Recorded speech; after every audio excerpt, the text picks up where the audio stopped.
আমি শ্রদ্ধা নিচ্ছি। আজকে আমি তোমাদের শিখাবো how to change format Bangla, Bangladesh, number, currency, comma, style on আমি6 ইন বাংলা।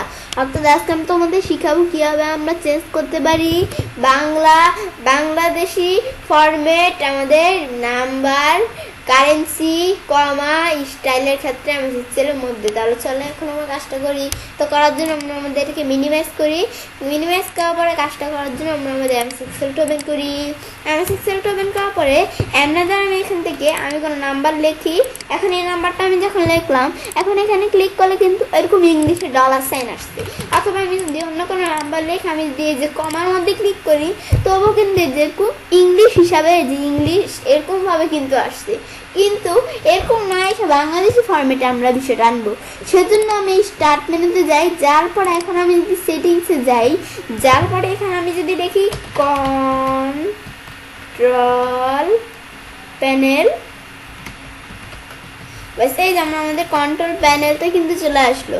ব্যাস কন্ট্রোল প্যানেল, অথবা আমি চাইলে পুরোটা লিখলেও হবে। তো এখন আমি যদি কন্ট্রোল প্যানেল লেখার পরে আমি এখানে ক্লিক করলাম। ব্যাস ক্লিক করার পরে তো আমরা যখন কন্ট্রোল প্যানেলে ক্লিক করলাম, পরে দেওয়া আছে ক্লক অ্যান্ড রিজন। তো আমি ক্লক অ্যান্ড রিজনে ক্লিক করি, পরে আমি রিজনে ক্লিক করবো ডেট অ্যান্ড টাইমের নিচে। তো এখন এখানে ক্লিক করার পর আমাদের ইংলিশ ইউনিট স্টেজ আমাদের দেওয়া থাকে, কিন্তু এর পরিবর্তে আমি চাইলে অন্য কোনো দিতে পারি। এখন আমরা এর পরিবর্তে আমি ধরো উপর দিকে যাই।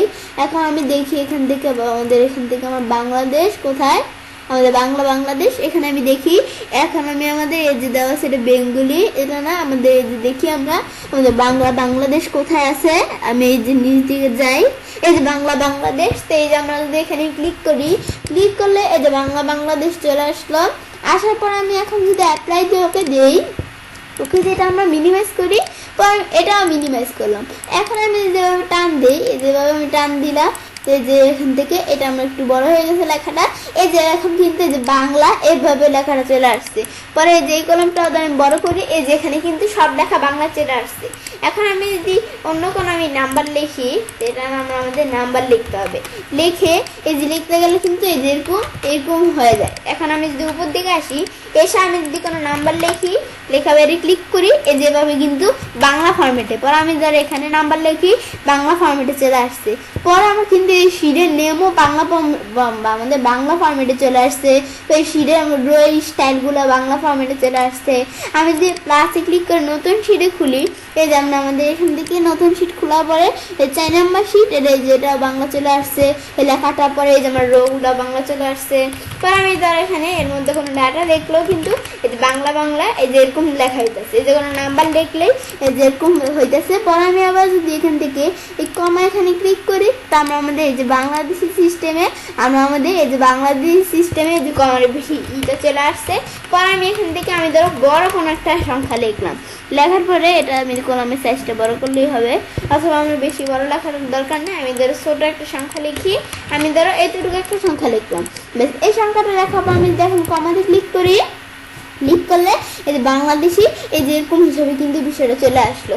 এই যে আমরা বাংলাদেশি টাকা হিসাবে এরকমভাবে কিন্তু চলে আসলো এই কমাটা। পর আমি যদি লিখি, তো আমার বাংলা ফরম্যাট হইতেছে। কিন্তু আমি আবার আগের মতো নিয়ে আসতে চাইলে আমি কন্ট্রোল প্যানেলের যে রিজনে যে আমি যদি আবার এখান থেকে আমি নিচ দিকে এসে আমি যদি আমাদের ইংলিশ ইউনিটেড স্টেজ সেট করে দিই, এই যে আমি যদি উপর দিকে যেখান থেকে আমি দেখি ইংলিশ ইউনিটেড স্টেজ কোনটা, এই যে আমি এখান থেকে যাই, তো আমি দেখি কোথায়, আমি নিচ দিকে আসি আস্তে আস্তে। আমি দেখি এই যে আমরা কোথায় বিষয়টা আমাদের সুন্দরভাবে খুঁজে দেখতে হবে।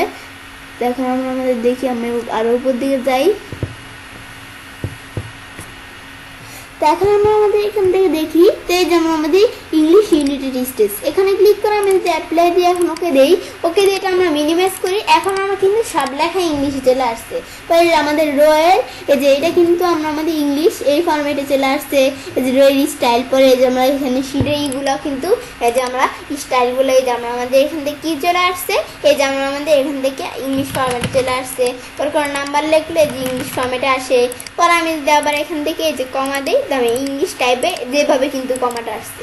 বেশ পর আমি এই যে লিখলো কিন্তু নাম্বার লিখলে এটা ইংলিশ ফরম্যাটে আসছে।